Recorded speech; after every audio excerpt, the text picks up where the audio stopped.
good? Okay, thank you. Good evening again. I'd like to call the Committee of the Whole for the Village of Cary for June 4th, 2024 to order with roll call, please. Walrath, Here. McAlpine, Here. Collier, Here. Weinhammer, Here. Dudek, Here. We can just add Stefani. Stefani. Here. Thank you. Would you join me in the Pledge of Allegiance again, please? I pledge allegiance to the flag of the United States of America and to the republic for which it stands, one nation, under God, indivisible, with liberty and justice for all.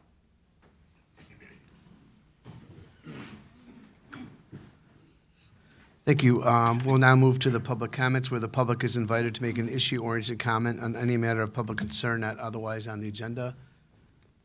Thanks, Kalen.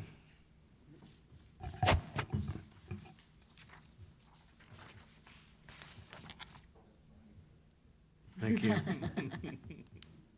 Randall, we talked to you already. Thank you. One thing on our agenda for this is a discussion regarding the renewal of the aggregation program for electrical load.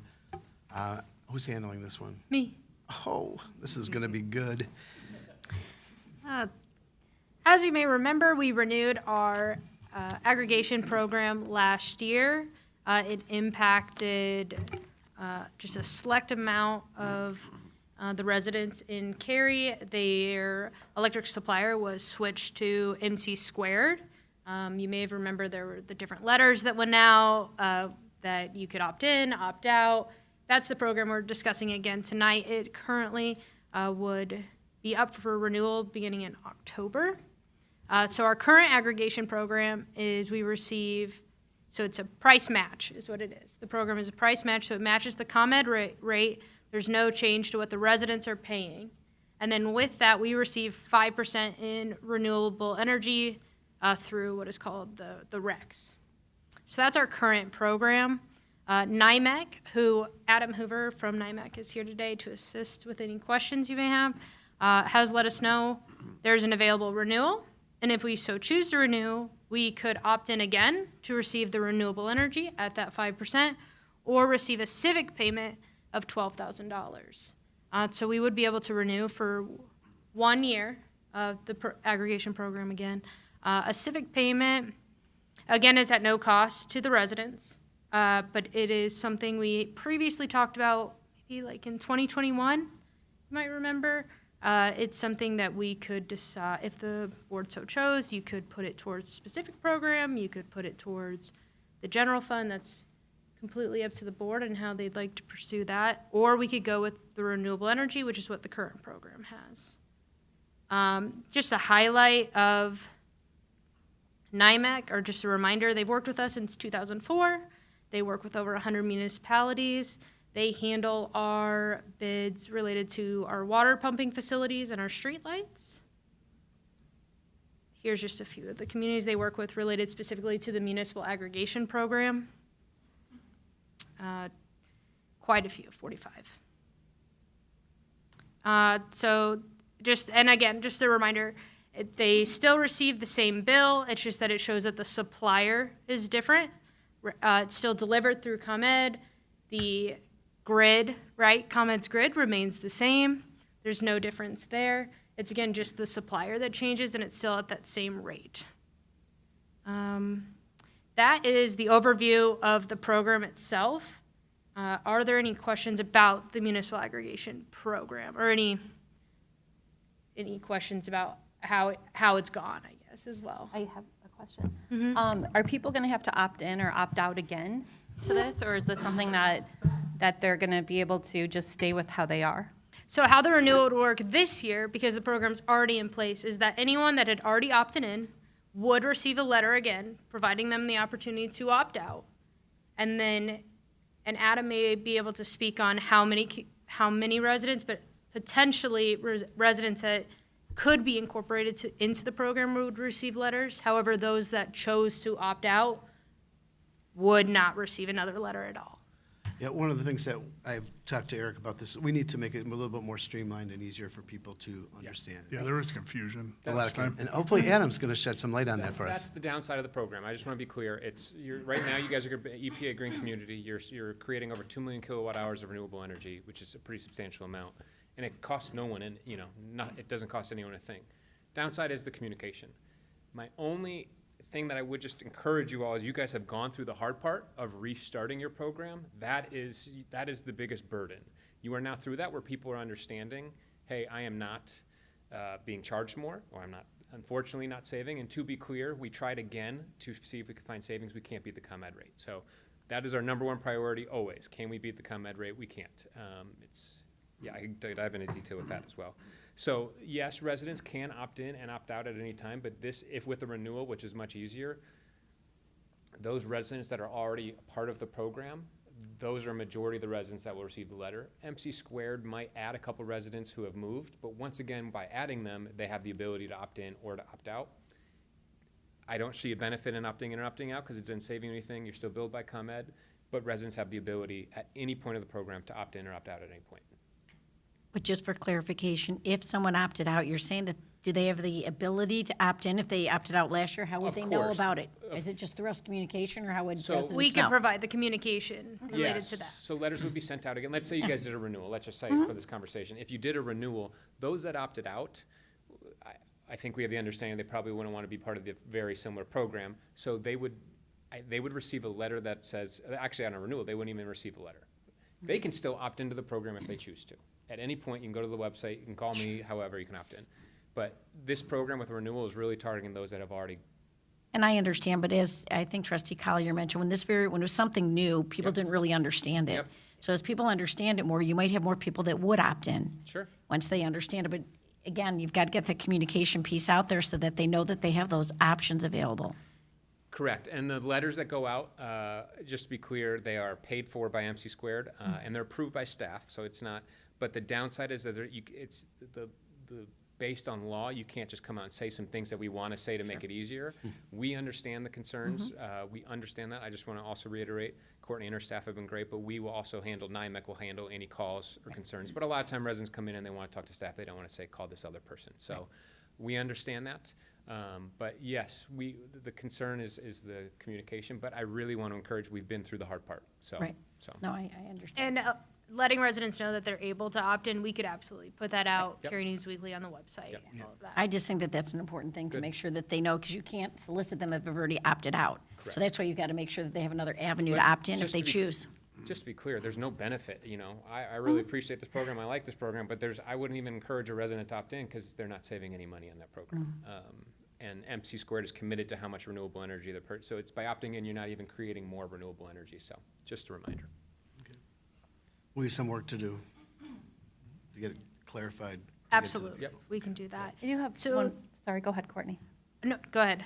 So I do have a question. I don't know who to direct it to. It's not for you. Sure. But we had some solicitors that came out, and I wasn't sure, were they from MC Squared, or were they from another company completely, trying to encourage people to switch their electric bill? That wouldn't come from you guys. Well, never, No. never, anyone from MC Squared, no one from NIMEC will ever knock on anyone's door.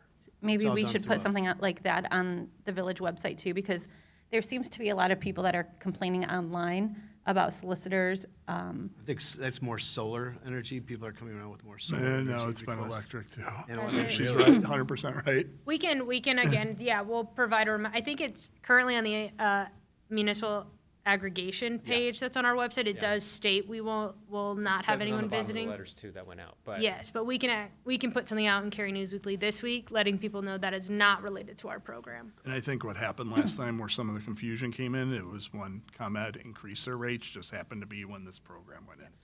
So they were like, Correct. oh, the village raised our Correct. rates. No, we Correct. didn't.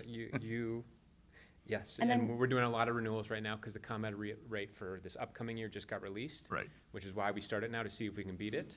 But yes, that has been unfortunate. They're up in the delivery costs. And that's where we try to put out that it just matches the ComEd rate. So if the ComEd rate changes, then yes, it will still change, but Right, and we're I not think going that was part above. of the, I mean, not on our end communication, but that's where people get in their Correct. head, oh, my bill went up Correct. because of this.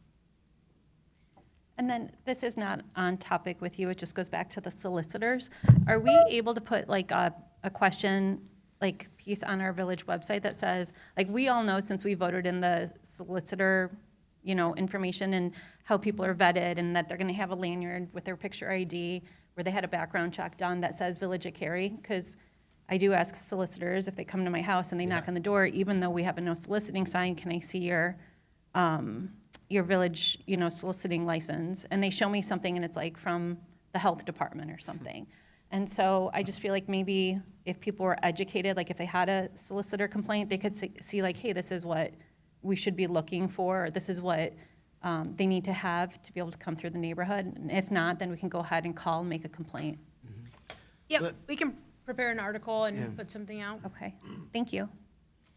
So I guess the question here today, 2 questions, right? Is one, would the board be interested in pursuing a renewal? And then we would prepare that for approval at the next board meeting. And then 2, if so, which option would you like to pursue? There's the civic payment, again, it's $12,000, or the renewable energy, which is the 5%. What does it save us? Oh, go ahead, Anthony. Yeah, no, just a quick question. How many village residents can sign up for this? And then what percentage has actually signed up? So 100% can sign up, to be clear. That's by state law. But 2, not a lot of people signed up because a lot of people were already opted into the program. The people who went from not being part of the program to part of the program, I don't know the numbers, but I know it's going to be very, very small. Probably in the single digits of amount of people who did that. Who weren't automatically opted in, you mean? Who were not opted in, but Yes. chose to opt in on their own. Yes. Yes. Okay, so as of today, can you give me a number or a percent of how many of the residents are actually in it? Yeah, about 20%. Okay, so about 20% of our residents are actually enrolled in this, correct? Correct. Okay, so second question would be if the resident is on an hourly, fixed, Yep. or variable, Yep. can they sign up and still get the same rates? No, so that's a good question. If you are on the hourly program, I appreciate how specific this question is. If you are on the hourly program, you are not included in the program because that is a different option. The MC squared option is a fixed rate, so that does not coincide with the hourly program. So if you're on the hourly program, you were not included in this program, you would have to opt in. If you did opt into that, you would not be getting you would be getting a fixed rate and your hourly program would no longer exist. Got it. Thank you. So you're looking for, do we want to go with the renewable energy at 5% or the Civic payment. CIMIT payment of $12,000? $12,000, yes. And in the past, when we talked about the civic payment, we talked about potentially putting it towards green initiatives. That was one of the items the board discussed, I want to say 2021. Yep. Or you could broaden that if you, it's up to you on that one. You could put it towards Rotary Park. Green initiative wise, right? You could put it towards LED replacement. And we still have some streetlights that are not LED. Charging stations, right, is another big one that we've talked about in the downtown area. Okay. Any insight over here? Yes, but before I provide that, I want to ask a question. Is it safe? Hey, Rick, go into the microphone, Sorry. please. I can hear you though. Well, they can't. Oh, you're right. I know I'm told all the time. Is it safe to say that with 20% of the population that's eligible, we're earning 12,000, that if 100% was on it, it would be 5 times that? No, so it does not, that's a good question. First of all, everyone's eligible, right? So it's just 20% that MC squared has opted in. It is a contractual number of 12,000. If it goes down to, if everyone opts out and there's one person left, you still get your 12,000. If you get everyone to sign up, you would still receive your 12,000. And that's Okay. the same for the renewable energy. Okay, thank you for that. Yeah, it's a good question. I'm not sure where I hear the money goes, but I think it should go into something that is running back into the community, whether it's facade improvements, Cary Lake, whatever the case might be. I would like it to go back into the community in some form. I agree. Perhaps into the capital fund? Is that?